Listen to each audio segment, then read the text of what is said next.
Assalamualaikum warahmatullahi wabarakatuh. Alhamdulillahilladzi anzala sakinata fi qulubil mu'minin liyazdadu imanan ma'imanihim. Ashhadu an la ilaha illallah wahdahu la syarikalah wa ashhadu anna Muhammadan abduhu wa rasuluh sallallahu alaihi wasallam. Faqala Allah Ta'ala fil Qur'anil Karim, a'udzu billahi minasy syaithanir rajim. Bismillahirrahmanirrahim. Ainama takunu yudrik bikumul maut walau kuntum fi burujim musayyadah. Allah Subhanahu wa Ta'ala berfirman yang terjemahannya, dimanapun kamu berada, kematian akan pasti datang kepadamu, sekalipun kamu berada dalam keranda besi. An-Nisa ayat 77. Bapak-bapak dan ibu-ibu, umumnya kaum muslimin muslimat, jamaah zuhur yang tengah menunggu iqamah salat zuhur berjamaah yang dirahmati Allah. Lebih dulu mari sama-sama kita tingkatkan rasa syukur kita kepada Allah Subhanahu wa Ta'ala. Sampai detik ini kita masih diberi kesempatan oleh Allah untuk melanjutkan proses perjalanan hidup kita masing-masing. Entah kapan berakhir itu di tangan Allah. Namun kita berharap semoga kesempatan yang masih diberikan Allah kepada kita dapat kita manfaatkan lebih banyak kepada kegiatan yang mempersiapkan bekal amalia kita yang akan memperberat timbangan kebaikan kita nanti di hadapan Allah Subhanahu wa Ta'ala. Salawat dan salam buat Nabi kita Muhammad sallallahu alaihi wasallam. Seperti biasa jamaah yang berbahagia, sebelum salat zuhur berjamaah kita manfaatkan waktu sekitar 10 menit lebih kurang insyaallah. Dalam kesempatan ini Rasulullah SAW bersabda, hadisnya dari Sahal bin Sa'ad radhiyallahu anhu, qala Rasulullah SAW, ja'ani Jibril alaihissalam ila Nabi Muhammad SAW faqala isma syi'ta fa innaka mayyitun wahbib ma syi'ta fa innaka mufariquh wa amal ma syi'ta fa innaka majzum bih. Summa qala ya Muhammad sarful mu'min qiyamul lail wa izzuhu istighnahu anin nas. Rahu Tabrani. Hadis tadi bercerita bahwa kata Nabi, satu saat malaikat Jibril datang kepadaku menyampaikan pesan, walaupun itu hanya kepada Nabi kita secara pribadi, yang artinya juga untuk semua umat manusia. Dia menyampaikan ada 5 pesan Jibril kepada Nabi kita dan kepada semua umat manusia pada umumnya. Yang pertama adalah isma syi'ta fa innaka mayyitun. Wahai Muhammad, kata Jibril, hiduplah sesuka hatimu. Terserah kamu bagaimana hidupmu, kan itu. Tapi ingat, kamu akan mati. Yang kedua, wahbib masyikta fa innaka mufariquh,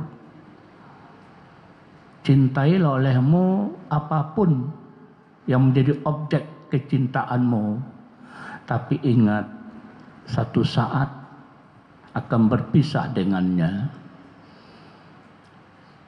Yang ketiga pesannya, wa'mal ma syi'ta, kerjakanlah olehmu apapun yang mau kamu kerjakan, tapi ingat bahwa segenap perbuatanmu itu akan dinilai, akan diperhitungkan nanti di hadapan Allah Subhanahu wa taala.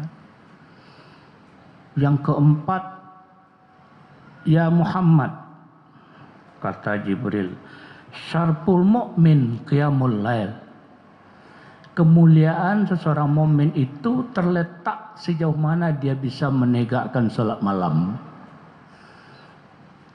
Itu hadis. Syarful mukmin, kemuliaan seorang mukmin itu terletak sejauh mana dia bisa melakukan salat malam, salat tahajud. Yang kelima pesan Jibril kepada Nabi kita, wa izzu istighnahu anin nas, dan kehormatan seseorang manusia itu terletak sejauh mana dia ketidakbergantungnya kepada orang lain. Di situ letak kehormatan. Ini luar biasa hadisnya. Tapi kalau kita sering tergantung kepada orang, berarti kehormatan kita jatuh. Hadis dirawikan oleh Tabrani dan Abu Naim. Jamaah yang terhormat, kita coba menjelaskan satu persatu apa yang bisa kita ambil dari pesan ini. Yang pertama sekali tadi Jibril mengatakan, hiduplah sesuka hatimu, tapi ingat kematian pasti datang. Hidup akan berakhir. Setidak-tidaknya apa?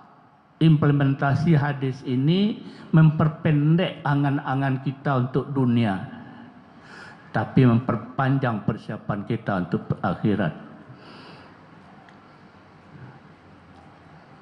Memperpendek angan-angan. Sebab ada orang yang panjang angan-angannya di dunia ini, ya kan, habis waktunya untuk itu. Nah, ini. Tapi dengan adanya hadis ini peringatan itu, hidup ini akan berakhir. Kemanapun kematian tidak bisa tidak harus datang.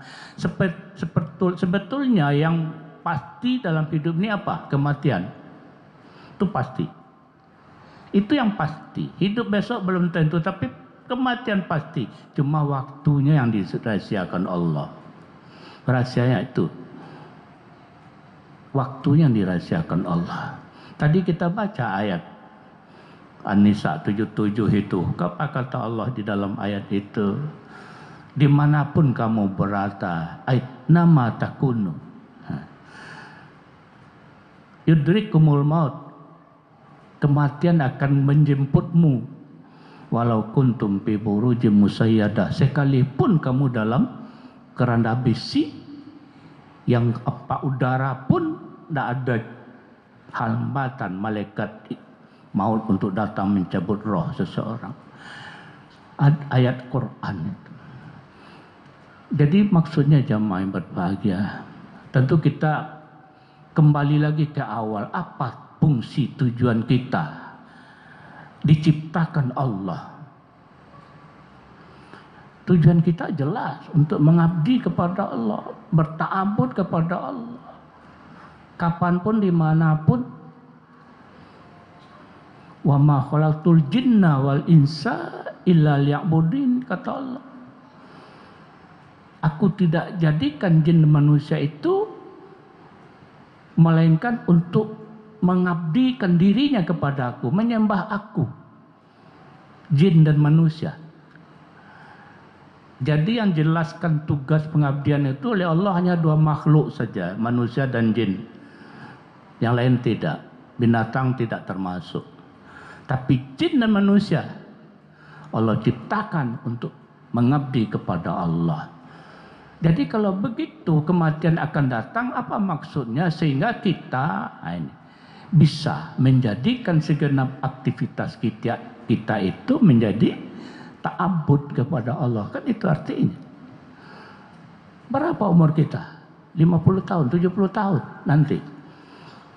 Atau sekarang sudah lebih 80. Masa-masa itu kita jadikan berta'abbud. Apapun kegiatan kita ada di dalamnya abdun minallah. Abdullah. Seorang pedagang di pasar itu bisa menjadi hamba Allah kalau dia berdagang menolong orang lain, tidak tipu. Apalagi tapi menolong orang lain. Pedagang itu mulia, mulia, karena menolong orang lain. Orang butuh ini diambil sedikit keuntungan, tidak riba. Itu kan mulia. Kalau dia dengan ikhlas berdagang menolong orang, dia adalah sebagai hamba Allah, Abdullah. Kan itu. Jadi jangan kita persempit ta'abbud itu. Menyembah Allah itu dari segenap aspek kehidupan kita bisa kita laksanakan. Apalagi seorang guru misalnya, mengajar murid, mencerdaskan umat. Itulah mereka berta'abbud kepada Allah. Niatnya ikhlas, mudah-mudahan kegiatan mengajar itu menjadi deposito ukhrawi untuk dia, tabungan akhirat. Tapi ikhlas, bukan karena macam-macam, karena Allah Subhanahu wa ta'ala. Maka orang tadi adalah guru yang Abdullah, guru yang hamba Allah, yang sudah berta'abbud kepada Allah. Kan itu. Ini sebetulnya harus kita coba pikirkan, kan gitu ya. Kita konsepkan diri kita. Kita tawajuhkan aktivitas kita itu menjadi tawajuh ya, dikerucutkan. Mengerucutkan kegiatan kita itu bersifat ta'abbud ilallah, mengabdi. Kalau tidak menjadi hamba tagut. Nah, ada hamba Allah, ada hamba tagut, abdul tagut. Seperti Firaun itu hamba tagut itu. Kata Allah, wahai Musa, pergilah engkau kepada Fir'aun, innahu tagha, kata Allah. Sesungguhnya Fir'aun itu tagut, gitu kan, tagha. Luar biasa. Apa? Tagha itu kan perbuatan sudah melampaui batas, perbuatan setan. Nah, jadi mau pilih hamba Allah, hamba apa? Nah, inilah tugas kita sebetulnya.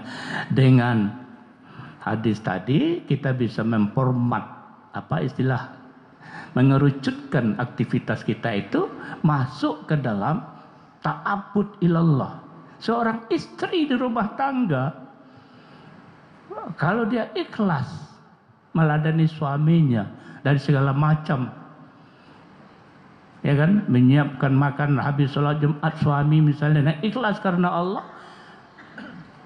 tidak kena macam-macam, kasih sayang kepada Allah ikhlas, kepada suami ikhlas, dia sebagai istri yang sudah berta'abbud, berpahala dia. Itu berarti dia sudah mempersiapkan hidup untuk maut. Nah, tapi kalau masih menjadi hamba-hamba yang lain misalnya ya, seorang pejabat juga bisa menjadi hamba Allah itu. Seorang pejabat itu kan luar biasa,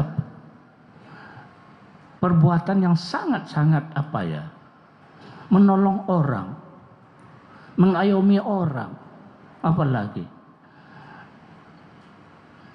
membantu orang yang dalam kesulitan, diberi kelapangan, ya kan, dimudahkan jalannya, jangan dipersulit. Kan ada pula istilah kadang-kadang kalau bisa dipersulit kenapa dipermudah, ada juga begitu. Ini salah itu. Pejabat yang ta'abbud ikhlas, tapi memang untuk mencari keikhlasan itu tidak segampang mengucapkan, jemaah. Tidak segampang mengucapkan. Kenapa? Karena sulit. Karena akan akan diiming-iming oleh tipu dayanya setan, sehingga orang itu menjadi ria, menjadi menjadi ini gitu kan. seperti akan menjadi hamba dia. Jadi pejabat tidak dapat menjadi ta'abullah dia, tidak dapat menjadi Abdullah dia. Kenapa? Karena itu tadi. Sekarang macam-macam kita dengar ya. Perbuatan-perbuatan yang memang kalau kita lihat dari satu sisi ini tidak lagi ta'abud ilallah. Korupsi misalnya itu bukan ta'abud ilallah. Pencetakan uang palsu misalnya bukan, bahaya kan? Miris memang. Ini kan perbuatan-perbuatan yang menjauhkan seseorang itu dari menjadi hamba Allah. Nah, kita disuruh ayat tadi, aku jadikan jin dan manusia untuk menyembah kepadaku. Isinya apa? Itu tadi. Kita jadikan segenap kegiatan kita format, kita fokuskan. Mudah-mudahan kan itu ya, kita termasuk orang yang berta'abud kepada Allah, menjadi hamba Allah di situ, sehingga ada pahala juga. Apapun yang kita lakukan tadi sudah ada contoh-contoh, ya kan? Aktivitas banyak yang kita lakukan, tapi di format, insya Allah. Berarti kita, sebab hadis tadi kan kamu akan mati, ujung-ujungnya apa? Persiapan sebetulnya. Sudah siap belum kan itu? Salah satu implementasinya. Hidup akan mati. Nah, jadi apa? Persiapan. Mana persiapannya? Nah, itulah cara. Yang kedua, waktu kita ya. Yang kedua apa? Cintailah olehmu apapun. Silakan. Tapi ingat akan berpisah. Nah, itu. Tapi ada cinta yang tidak akan berpisah. Cinta dengan Allah. Wallazina amanu asyaddu hubbalillah. Orang-orang beriman itu sangat cintanya kepada Allah, kata Al-Quran. Tapi kalau cinta dunia akan berpisah. Cuma untuk mendapatkan kecintaan Allah itu ya, penceramah sendiri ya mengatakan ya susah juga gitu, kan tidak gampang. Tapi orang mukmin itu begitu. Orang mukmin yang akan merasakan enaknya beriman itu, kata Rasulullah dalam sebuah hadis, adalah Allah dan Rasul yang lebih dicintai dari yang lain. Nah, coba. Baru dia akan mendapat manisnya beriman. Oh, luar biasa. Menjadikan Allah dan Rasul cintanya melebihi dari yang lain. Nah, yang ketiga dalam hadis tadi, perbuatlah olehmu sesuka hatimu, tapi ingat akan dibalasi. In ahsantum ahsantum li anfusikum wa in asatum falaha, kata Allah. Jika kamu berbaik, kebaikan itu pada dirimu manfaatnya, tapi jika kamu berbuat salah, tidak baik, maka tidak baik itu juga akan kembali ke dirimu. Nah, itu resiko. Perbuatan itu ada ujungnya resiko. Ada baik, ada buruk. Nah, itu kata malaikat tadi kepada Nabi kita, perbuatlah sekehendakmu, tapi ingat ada resiko dari perbuatan itu. Mudah-mudahan, dan itu yang kita harapkan apa? Kebaikan di ujung dari perbuatan itu. Yang keempat apa? Kata Rasulullah, syarful mu'min qiyamul lail. Kebahagiaan, kehormatan, apa itu ya? Syarf, kemuliaan. Kemuliaan seorang mukmin itu terletak pada dia menjalankan sholat tahajud. Wah, ini berat. Sholat tahajud itu berat memang, tapi tidak payah. Berat memang, karena kita tidur dulu. Kan tidak ada sholat tahajud di siang hari, ya kan? Malam hari kita terbangun jam 3 malam. Nah, gitulah saat-saat sampai nanti subuhnya. Sholat tahajud berat. Dan bagi yang muda-muda mungkin susah. Tapi kata Jibril, di situ letak kemuliaan seseorang. Ayat 79 Bani Israel itu juga mengatakan, wa minal laili fatahajjad bihi nafilatan lak asa ayab asaka rabbuka maqamam mahmuda. Sama kan? Dari sebagian malam itu kata Allah, tegakkanlah solat tahajud, memang sunat bagimu, mudah-mudahan Allah mengangkat darjatmu kepada tempat yang terpuji. Cocok kan? Ayat tadi dengan hadis Nabi. Dengan solat tahajud itu Allah akan mengangkat darjatmu maqamam mahmuda, ke tempat yang terpuji. Cocok. Nah, dengan itu. Tapi penceramah masih mengatakan kalau solat tahajud itu sudah berpacu dalam melodi, tidak semua orang bisa mungkin melakukan, apalagi masih dalam darah mudanya masih banyak. Maaf ya, barangkali kalau nak SMP rajin solat tahajud ragu kita gitu kan. Tapi kalau sudah 80, 70 tidak pernah lakukan, jadi masalah juga. Kenapa ini? Jadi persoalan juga kan. Kalau nak SMP okeylah. Tapi kalau sudah 80, ada apa lagi? Nah, ini persoalan. Terakhir waktu kita ya. Yang terakhir kata Jibril kepada Nabi kita apa? Bahwa kehormatan seseorang terletak sejauh mana dia tidak bergantung kepada orang lain. Kalau sedikit-sedikit tergantung, hilanglah muruah kita. Saya sangat salut dengan Bapak Presiden kita. Di satu sisi ini ya, dia akan mengangkat bangsa Indonesia, tidak diperbudak oleh bangsa lain. Nah, ini kan luar biasa, cocok dengan hadis, ya kan? Jangan banyak tergantung kepada orang lain, karena kita akan diperbudak. Hadis itu pesan dari malaikat Jibril kepada Nabi kita Muhammad SAW. Banyak maaf. Assalamualaikum warahmatullahi wabarakatuh.